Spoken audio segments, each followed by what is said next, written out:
देखो पिछली क्लास में जैसा कि हमने अर्णोराज पढ़ा, अर्णोराज के बाद जगपति की चर्चा की। आज की क्लास में हम जो चर्चा करेंगे वह है विग्रहराज चतुर्थ उर्फे बिसलदेव।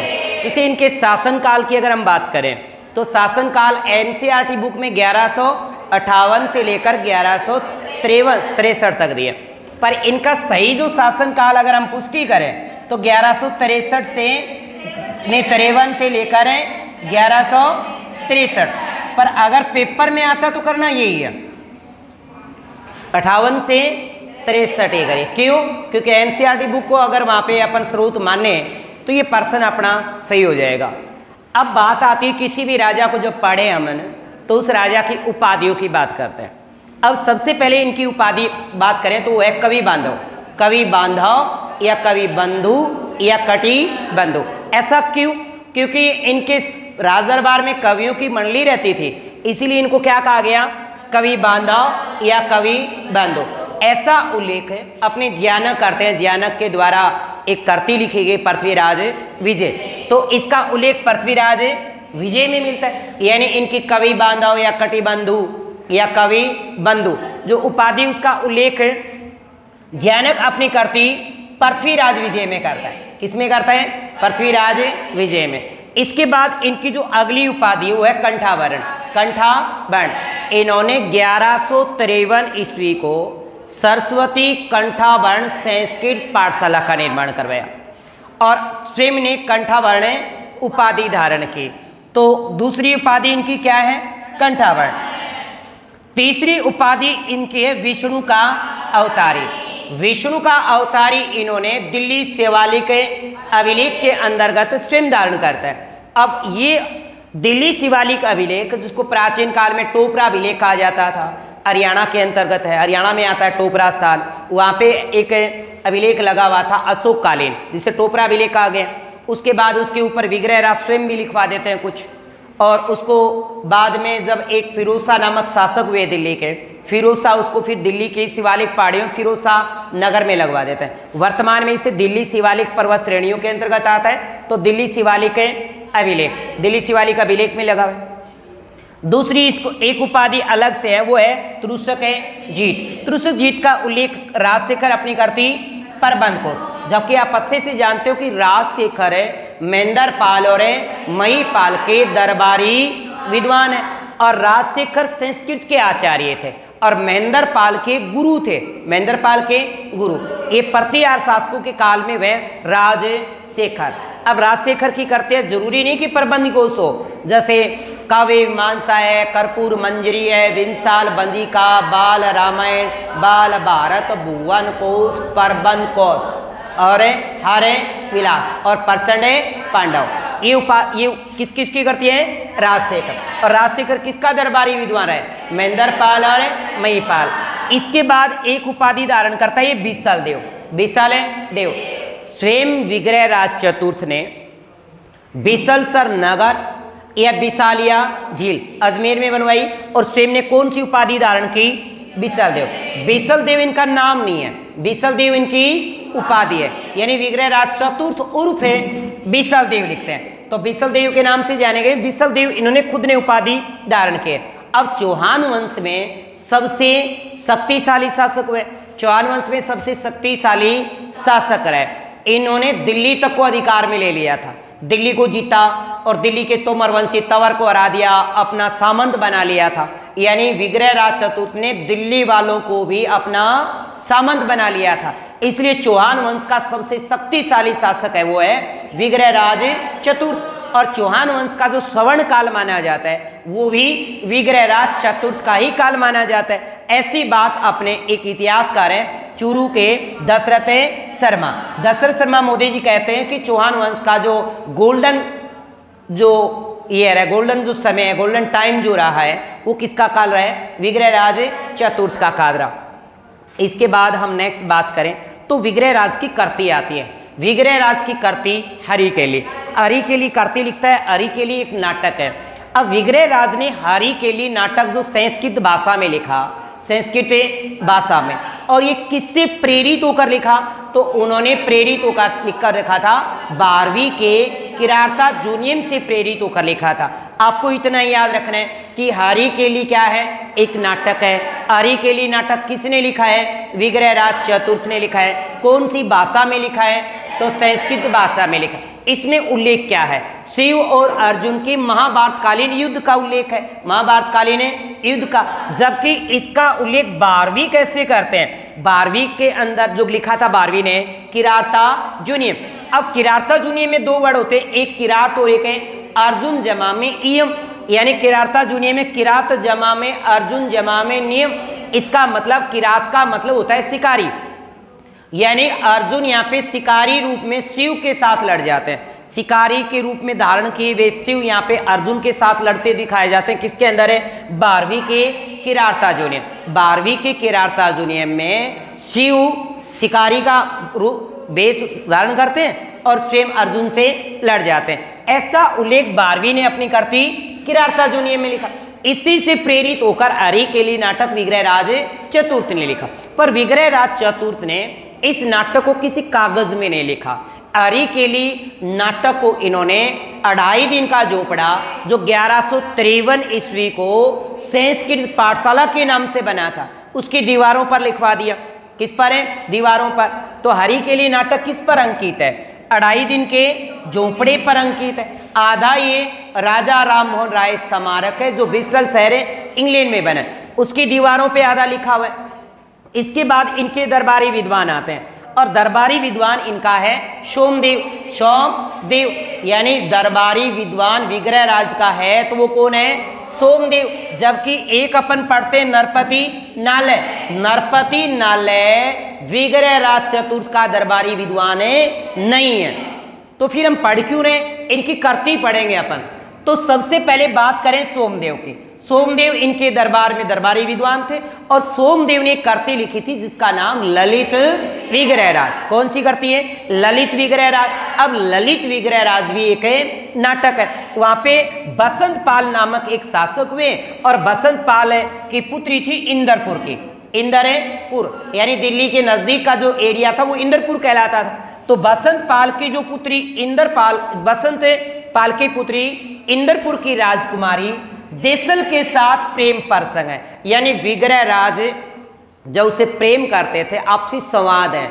एक बात विग्रहराज कहेगा, एक बात देसल, यानी विग्रहराज उधर देसल की प्रशंसा करते हैं, देसल अपने सोना मोना बाबू की प्रशंसा करें, एक दूसरे की प्रशंसा की उड़ है यहाँ पे।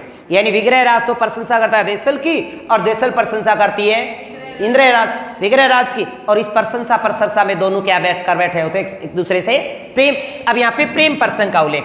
अब हमें तो ये याद रखना है कि ललित विग्रहराज करते किसके, सोमदेव की। किसके काल में लिखी, विग्रहराज चतुर्थ के काल में लिखी। इसमें किस रानी का उल्लेख है, तो इंदरपुर की राजकुमारी देसल का उल्लेख। अब जो देसल का जो उल्लेख वाली बात है ये भी किसी कागजों पे नहीं लिखा, किसी करती में नहीं लिखा। 2.5 दिन के झोपड़े के ऊपर, 2.5 दिन के झोपड़े, एक तो हरि के लिए नाटक है और एक सोमदेव की करती ललित विग्रहराज के पद भी, विग्रहराज के पद भी कहाँ पे लिखे हैं, ललित विग्रहराज के पद भी 2.5 दिन के झोपड़े पे उत्कीर्ण। यानी ललित विग्रहराज नाटक भी कहाँ लिखा हुआ है, ललित विग्रहराज नाटक भी कहाँ लिखा है, 2.5 दिन के झोपड़े पे। हरि के लिए नाटक की बातें भी कहाँ लिखी हैं, हरि के लिए 2.5 दिन के झोपड़े पे। अब बिसल देव रासो की बात करते हैं। कहते हैं कि बिसल देव रासो लगभग 300 साल बाद, 300 साल बाद नरपति नालय के द्वारा गोडवाड़ क्षेत्र की जो बोली जाने वाली गोडवाड़ी भाषा थी, जो जालोर और पाली के बीच का एरिया क्या कहलाता है, गोडवाड़। पाली और जालोर के बीच का एरिया कहलाता है गोडवाड़। और उसका एक विद्वान था जिसका नाम था नरपति नालय। उसने लगभग 300 साल बाद बिसल देव रासो लिखा गोडवाड़ी भाषा में। और गोडवाड़ी भाषा में यानी नरपति नालय ने बिसल देव रासो किस भाषा में लिखा है, गोडवाड़ी भाषा में। किसने लिखा है, नरपति लाले ने। कितने खंड हैं, 4 खंड। अब 4 खंड में क्या होता है, 4 खंडों में ये याद रखने की जरूरत नहीं है, फिर भी मोटे तौर पे बता देता हूं। पहले खंड में एक राजकुमारी है जिसका नाम है राजमती। अभी रीट के पेपर में बार बार पूछा गया था कि बिसल देव रासो में किस राजकुमारी का उल्लेख है, राजकुमारी क्या नाम क्या है, राजमती, और राजमती का उल्लेख या फिर बिसल देव रासो किस राजा के बारे में उल्लेख है, तो विग्रहराज चतुर्थ, विग्रहराज चतुर्थ किसने लिखा है, नरपति नाल्य ने। भाषा क्या है इसकी, गोडवाड़ी। खंड कितने इसके, 4। पहले खंड में राजमती और विग्रहराज के प्रेम प्रसंग की बातें, दूसरे में दोनों नाराज हो जाते हैं, कोई बात बिगड़ जाती है दोनों के बीच, क्या हो गई, बात बिगड़ गई। अब बात बिगड़ गई तो फिर विग्रहराज हो जाते, तीसरे चरण में क्या हो जाते हैं, विग्रहराज नाराज होकर कहाँ चले गए, उड़ीसा। दूसरे खंड में बात बिगड़ी और कहाँ चला गया, उड़ीसा चला गया। अब दोनों उधर तो वो उड़ीसा में तन्हाई में परेशान है और उधर तन्हाई में परेशान कौन है, राजमती। दोनों एक दूसरे के दुख दर्द भरे गाने गा रहे हैं, इधर राजमती को याद आ रही, उधर है बिसल देव को, और दोनों ही दुख भरे गाने सुन रहे हैं, दोनों के दोनों, समझ रहे हो, दोनों दुख भरे गाने, मतलब वीरे की याद आ रही है कभी कि ये देखो उस समय होते तो यहाँ पे क्या कहते, सारी बातें दुख दर्द की हैं। तो तीसरे में क्या है, वीरे की व्यथा है। चौथे खंड में वो अपने पापा को जियो कॉल से फोन करती है, और जियो कॉल से फोन किया तो पापा आ जाते हैं और पापा बोझ उसको ले जाते हैं। अब हाथ देख पे हाथ रखे विग्रहराज देखते रह जाते हैं। इतना ही था बिसल देव रासो। तो बिसल देव रासो में किसने लिखा है, तो बिसल देव रासो लिखा नरपति नाले ने। भाषा इसकी गोडवाड़ी है, खंड इसमें 4। बस इतना रखना है, 4 खंडों के बारे में ये आपसे कोई नहीं पूछेगा। हाँ, पर ये बात जरूर याद रखिएगा, किस रानी का उल्लेख है, राजमती का। यानी बिसल देव रासो में किस रानी का उल्लेख है, राजमती। परमार वंशीय राजा भोज की पुत्री राजमती का उल्लेख है, ठीक है। इसके बाद देखिएगा नेक्स्ट अगली जो बात पढ़े अपन, वह सरस्वती कंठाबाण पाठशाला।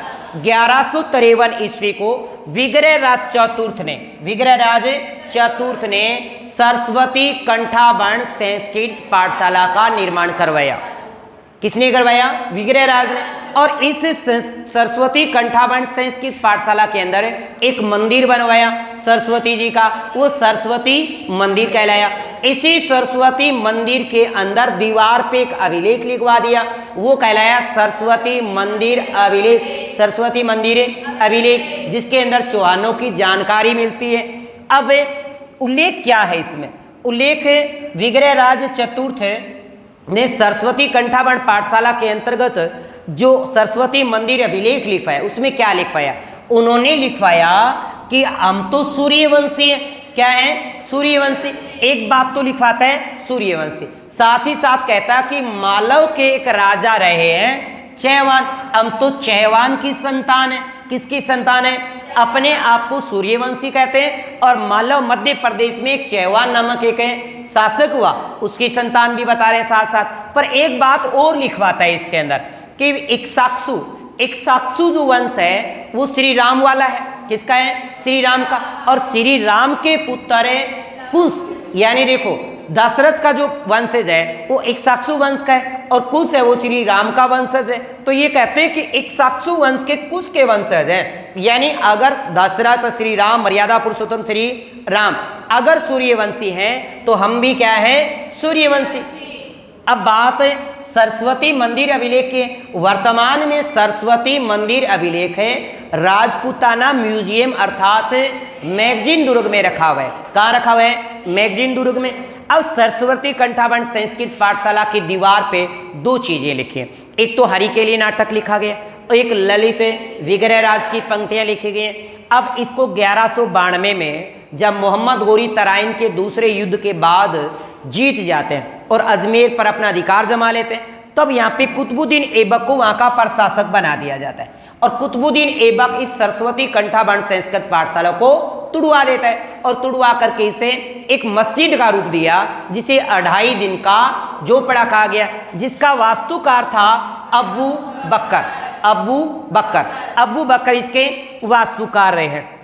फिर हम इसके कुछ उपनामों की बात करते हैं। एक तो इसको 2.5 दिन का झोपड़ा क्यों कहा गया, इसके पीछे 2 मत हैं कि एक तो 2.5 दिन के अंदर ये बनकर तैयार हो गया, 2.5 दिन में क्या हो गया, बनकर तैयार हो गया, ये बात जॉन मार्शल कहते हैं। साथ ही साथ ये मान्यता रही कि पंजाब शाह पीर का यहाँ पे 2.5 दिन का उर्स लगता था, ये बात कौन कहता है, पर्सी ब्राउन। पर्सी ब्राउन के अनुसार पंजाब पीर का यहाँ पे 2.5 दिन का उर्स लगता था, इसीलिए इसे 2.5 दिन का झोपड़ा कहा गया। राजस्थान की ये पहली मस्जिद है, राजस्थान की पहली मस्जिद 2.5 दिन का झोपड़ा, जबकि भारत की पहली मस्जिद कुव्वत उल इस्लाम, कुव्वत उल इस्लाम, जो राय पिथौरागढ़ जो दुर्ग बना था उसको तुड़वा करके जो मस्जिद का रूप दिया गया था राय पिथौरागढ़। पिथौरागढ़ दिल्ली के अंदर है, पृथ्वीराज सिसोदिया, पृथ्वीराज चौहान ने बनवाया। किसने? पृथ्वीराज चौहान। पृथ्वीराज चौहान उसमें पिथौरागढ़ बनवाते हैं तराइन के पहले युद्ध के बाद। अब उसको तुड़वा करके मस्जिद का रूप दिया और उसको भारत की पहली मस्जिद कहते हैं, कुव्वत उल इस्लाम के नाम से जानेगी। जबकि राजस्थान की पहली मस्जिद 2.5 दिन का झोपड़ा जो अजमेर में है, इसे 2.5 दिन में निर्मित हुआ किसने माना? जॉन मार्शल ने। साथ ही साथ कहा कि यहाँ पे 2.5 दिन का पंजाब सफीर का उर्स लगता था, इसलिए बात को इसे क्या कहते हैं? 2.5 दिन का झोपड़ा। ये बात कौन कहते हैं? पर्सी ब्राउन कहते हैं। कर्नल जेम्स टोड कहना है कि 2.5 दिन का झोपड़ा हिंदू शिल्प कला का प्राचीनतम और पूर्ण परिष्कृत नमूना है। यानी ये बात पूछ ले कि किस व्यक्ति ने 2.5 दिन के झोपड़े को हिंदू शिल्प कला का प्राचीनतम और परिष्कृत नमूना बताया है, तो आप कहोगे कर्नल है जेम्स टोड। कर्नल है जेम्स टोड। घोड़े वाला बाबा, घोड़े वाला बाबा राजस्थान के इतिहास का पिता, जो मेवाड़ के अंदर जो 1806 में भीम सिंह के काल में आए थे। किसके काल में आए थे? भीम सिंह के काल में आए थे। इसके बाद हम कुछ अभिलेखों की बात कर रहे हैं। अभी मैंने थोड़ी देर पहले आपको दिल्ली शिवालिक अभिलेख की बात बताई। दिल्ली शिवालिक अभिलेख वर्तमान में दिल्ली के अंदर शिवालिक पर्वत चोटियों के अंदर अरावली के अंतर्गत, पर पहले ये टोपरा में था। कहाँ था? टोपरा। अब टोपरा पड़ता है हरियाणा। हरियाणा के अंदर टोपरा एक स्थान है, उस टोपरा स्थान के ऊपर ये अभिलेख लगवाया लिखा हुआ था। अशोक के काल का अभिलेख है, तो टोपरा अभिलेख या दिल्ली शिवालिक अभिलेख है, ये अशोककालीन अभिलेख है, यानी अशोककालीन तो बौद्ध धर्म से संबंधित था। बाद में इसके ऊपर विग्रह राज को खाली नजर आया, विग्रह राज ने भी अपनी कुछ पंक्तियां लिखवा दी कि भैया खाली पड़ा है तो कुछ अपने बारे में भी लिखवा दिया जाए। तो विग्रह राज ने इसमें लिखवाया कि एक तो इनको दिल्ली को जीता है, इन्होंने दिल्ली को जीता है और दिल्ली को जीत करके तोमर वंशी तंवर को हरा देता है और दिल्ली को अपना अधिकार कर लेता है, ये बात लिखवाता है। एक बात यहाँ पे यामनी वंश को पूर्णतः समाप्त कर देता है। यामनी वंश को क्या कर दिया? मूलतः समाप्त। गजनी यानी लाहौर के एक यामनी वंश था, उसको नष्ट कर दिया। ये बात भी कौन लिखवाता है? विग्रह राज चतुर। ये लगभग 1163 के समथिंग की बात है। 1163 में टोपरा अभिलेख के ऊपर लिखवाया जाता है। अब तक ये विग्रह राज के काल में दिल्ली नहीं आया। दिल्ली इसको लेके आया फिरोज शाह तुगलक। कौन लेके आया? फिरोज शाह। अब फिरोज शाह लेके आते हैं, फिरोज शाह एक नगर बसाते हैं, फिरोज शाह कोटला। फिरोज शाह कोटला दिल्ली में पड़ता है। उस नगर में इसको स्थापित किसने करवा दिया था? फिरोज शाह ने। यानी वो दिल्ली शिवालिक अभिलेख है, जो टोपरा अभिलेख था, अब उसको कहाँ लगवा दिया? फिरोज शाह कोटला में। अब ये किस नाम से जाने लग गया? फिरोज शाह की लाट। फिरोज शाह की लाट। लाट का मतलब मीनार होता है। लाट का मतलब क्या होगा? मीनार। परंतु वर्तमान में इसे दिल्ली शिवालिक स्तंभ अभिलेख कहा जाता है।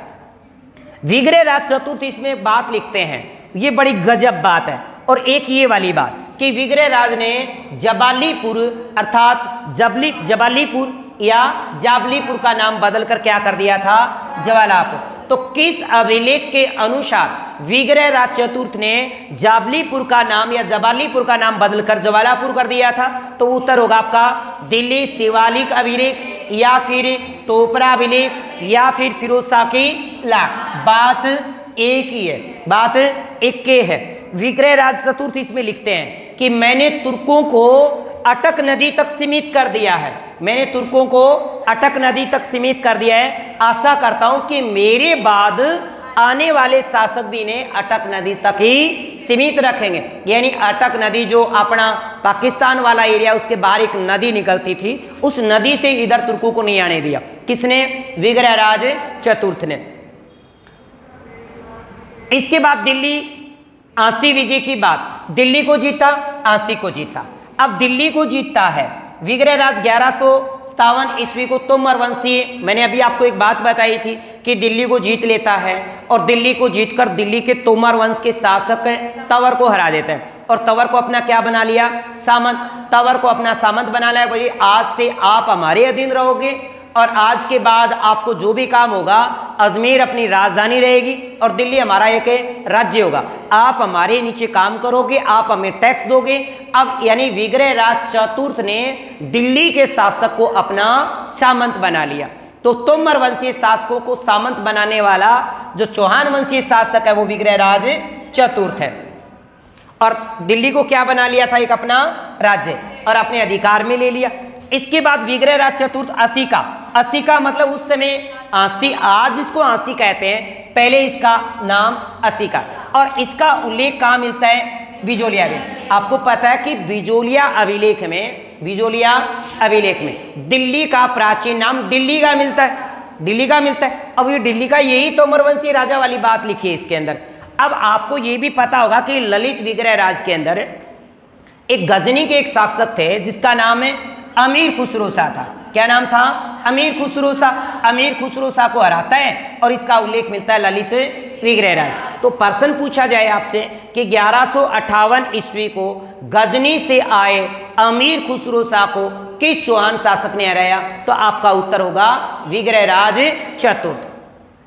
विग्रहराज चतुर्थ के काल में तोमर वंश चौहानों के क्या बन गए थे, सामंत। अभी बात बोली थी कि दिल्ली वालों को अपने अधीन कर लिया, राजधानी बना दी अजमेर, कि भाई आपको कोई भी काम पड़ेगा आप अजमेर आइए और दिल्ली आज से हमारा क्या रहेगा, राज्य, आप लोग हमें क्या दीजिएगा, टैक्स दीजिएगा। बंडानकों का दमन किया, किसका, बंडानक। अब बंडानक एक जनजाति थी जो सतलज नदी के किनारे रहती थी, सतलज नदी के किनारे। अब ये सतलज नदी के किनारे से अपने अलवर भरतपुर वाले क्षेत्र में आ जाती है। अलवर भरतपुर और मथुरा वाले क्षेत्र में उत्पात मचाते हैं। कौन से, बंडानक जनजाति जो सतलज नदी के किनारे बसती थी। अब इन्होंने क्या किया, अलवर भरतपुर और मथुरा क्षेत्र में लड़ाकू जनजाति प्रभावी होगी। विग्रहराज चतुर्थ ने इनको दमन किया, ये उल्लेख भी बिजोलिया अभिलेख में मिलता है। आगे चल के जब आप पृथ्वीराज चौहान पढ़ोगे तब भी आपको मिलेगा कि पृथ्वीराज चौहान ने भी बंडानकों का दमन किया। ठीक है, इसके बाद देखिए नेक्स्ट अगली बात। अब एक बात और आती है, विग्रहराज चतुर्थ का दरबारी विद्वान जीनदत्त सूरी। अब जीनदत्त सूरी पृथ्वीराज चौहान, इसको विग्रहराज चतुर्थ को कहते हैं विग्रहराज चतुर्थ के साथ थे। हर दिन युद्ध याद लड़ो हो और हर दिन आप बलि देते हो, सब इस बलि को रोका जाए। महीने में एक दिन इशू कर लो, जे कमी या बलि पर रोक हुए, अब सादा खाना खाओ, भोजन वजन आराम से सादा खाओ। तो विग्रहराज चतुर्थ ने कहा कि साहब जैसा आप कहते हो वैसा ठीक है। तो कहा कि भी चारनी 11 जो आवे, हर महीने की चारनी 11, हर चारनी 11 ने पशुवध पे के होगी, रोक होगी। यानी आगा करवा दिया कि अब से इस अजमेर के रियासत के अंतर्गत कोई भी एकादशी के दिन चारनी 11, हर महीने की चारनी 11 ने कोई भी पशु वध नहीं करेगा। यानी पशु वध पर अब इसमें प्रश्न पूछा कैसे जाएगा कि विग्रहराज चतुर्थ ने किसके कहने पर एकादशी के दिन पशु बलि पर रोक लगा दी, तो आप कहोगे जैन धर्म घोष सूरी। मैंने जीनदत्त सूरी बोल गया क्या है, नहीं नहीं, जीनदत्त सूरी नहीं, धर्म घोष सूरी, धर्म घोष सूरी। तो किसके कहने पर है, धर्म घोष सूरी के कहने पर। तो याद रखिएगा कि विग्रहराज चतुर्थ ने किसके कहने पर एकादशी के दिन पशु बलि पर रोक लगाया, तो वो था धर्म घोष सूरी के कहने पर। अब एक जीनदत्त सूरी भी हुआ। जीनदत्त सूरी बोले साहब ये युद्ध याग छोड़ो, के पड़े हो लड़ाई में, कह तो आगला को थे मारे हो और कह थारलू मर जाए, साहब हम के फायदो थे, अया करो व्यापार शुरू कर दो, और व्यापार ऊपर को काम करो और दुकाना के ऊपर बैठ जाओ। बड़ी मजाक बात करे, राजा को ये कहे कि दुकान खोल के बैठ जाओ, अच्छे लगेगे हैं। जो राजा है उसको कहे दुकान वागन खोल लो तो अच्छा थोड़ी लगेगा। अब विग्रहराज चतुर्थ को कहा कि आप व्यापार करो, पैसा उधर ही इन्वेस्ट करो, जनता खुश रहेगी, आप लड़ाई वड़ाई को बंद करो। तो कहते हैं कि जीनदत्त सूरी की बात नहीं मानेगी, बोल रहन दे, तू तेरी सलाह तेरे कन्ने रहा। तो ये बात क्यों बता रहा हूं कि जीनदत्त सूरी जो है वो सलाह देते हैं किसको, विग्रहराज चतुर्थ को, और विग्रहराज चतुर्थ वो सलाह नहीं मानते। अगर विग्रहराज चतुर्थ वो सलाह मान लेते तो शायद अजमेर का चौहान वंश आगे क्या करता, कह तो चीनी बेच तो पाऊं तो, और कह आलू बेच तो पाऊं तो, दुकान मैं करता है, बोल के लेना है, बोल चीनी लेना है, ऐसा गालो रे 2 किलो। पर कन्ने तलवार जरूर रखता, लेनी सी नहीं बता, है ना। तो जीन दत्त सूरी मैं इसलिए बता रहा हूं कि दादाबाड़ी पेपर में इंपॉर्टेंट है। दादाबाड़ी आपसे ये पूछते हैं कि दादाबाड़ी कहाँ है, अजमेर। चलो ठीक है, दादाबाड़ी अजमेर है, मान लिया। तो दादाबाड़ी है क्या?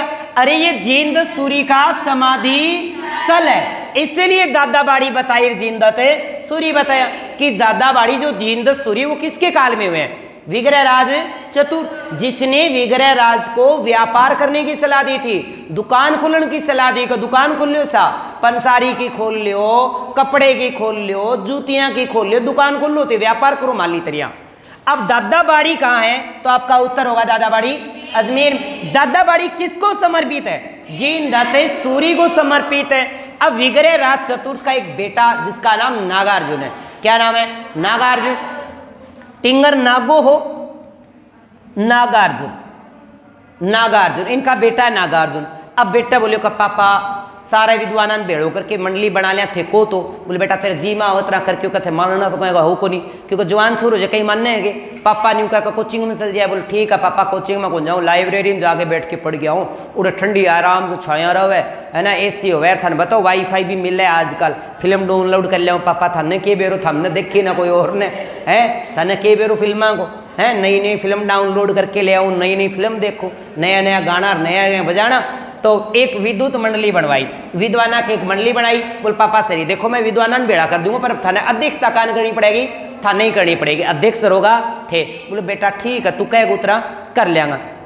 पर ये बात मैंने विग्रहराज चतुर्थ पे एक बात और बताई थी कि विग्रहराज चतुर्थ ने बिसलपुर नगर और बिसालिया झील, पर बिसलपुर बांध नहीं, गलती से भी नहीं करना, बिसलसर नगर और बिसालिया झील या बिसलसर झील का निर्माण करवाकर इन्होंने कौन सी उपाधि धारण की थी? बिसल देव की उपाधि धारण की थी। एक इनके काल में एक मंदिर बना है, वो है कोंकणेश्वर मंदिर। और याद आ रखनी है कि जे कभी ईश्वर लाग जावे, कि लाग जावे, ईश्वर लाग जावे, वह मंदिर कहीं गाँव है शिव का हुआ, वह मंदिर कहीं गाँव है शिव का, इतो ध्यान रखियो वह शिव का मंदिर है। एक बाद में एक तुलना की जाती है इसके, किलोन नामक एक विद्वान है, बोले किलोन कहता है कि यार ये जो विग्रहराज चतुर्थ है ना, एक कालिदास और भाव उससे कम नहीं है। कालिदास ने जैसे अभिज्ञान शाकुंतलम लिखा, उसी तरह से इसने भी क्या लिखा? हरिकेली नाटक लिखा। तो किलहोरन ने विग्रहराज चतुर्थ की तुलना कालिदास और भवभीति से की। अब आपको पेपर में पूछा जाए कि किसने विग्रहराज चतुर्थ की तुलना कालिदास और भवभीति से की है, तो आप कहोगे किलोर ने की। और किलोर ने किलोर ने किस चौहान शासक की उपमा कालिदास और भवभूति से की कि वो भवभूति की ओढ़ कर सकते हैं, तो किसने की है? विग्रहराज चतुर्थ ने।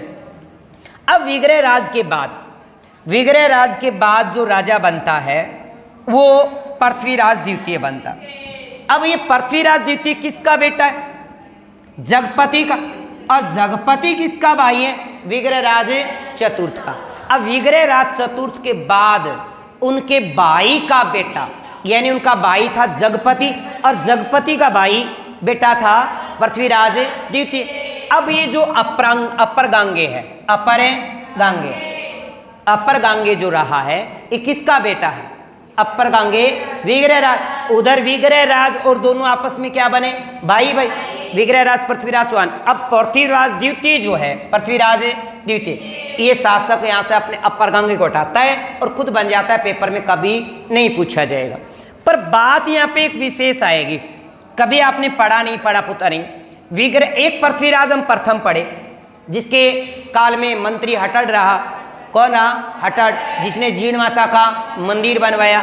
एक पृथ्वीराज द्वितीय हुआ है। अब पृथ्वीराज द्वितीय का एक मम्मा श्री है, और मम्मो थान बेरो खोटो ही है, साड़ो भी खोटो और मामो। वो कहे ना खेत में दाल में काड़ो, खेत में नाड़ो और दीवार में आड़ो और घर में साड़ो और भीत में आड़ो। खतरनाक वैसा कि वह खतरनाक है ना। तो एक मम्मो हो, एक मम्मा को नाम किलन हो, के नाम हो? किलन। आप मम्मन बोले को मम्मा थे न्यू करो अपना 80 है ना, 80 काड़ो एरिया आप जीत रखे, 80 का एरिया ना, 80 का मतलब 80 वाले एरिया को थे संभालो, बाकी मैं संभालो। आ तो एक छोटी सी बात आ ही, आंसी अभिलेख में ये बात लिखी है कि पृथ्वीराज द्वितीय आंसी को जीतता है और अपने मामा श्री को वहां का उत्तराधिकारी बना देता है। कोई खास नहीं है। पर इसके बाद देखो एक बात और आती है, वो गजब बात क्या है, वो ये है दौड़ अभिलेख। क्यों कौन सा दौड़? दौड़ अभिलेख उदयपुर में। अब दौड़ अभिलेख में क्या लिखा है देखो, जय की रानी रूठ के चली गई, बाकी कहलाई रूठी रानी। अब राजस्थान के इतिहास में रूठी रानी के नाम से प्रसिद्ध तो उमादे है, क्योंकि वह रूठ के उल्टी गई को नहीं, पक्की मतलब रूठी है ना।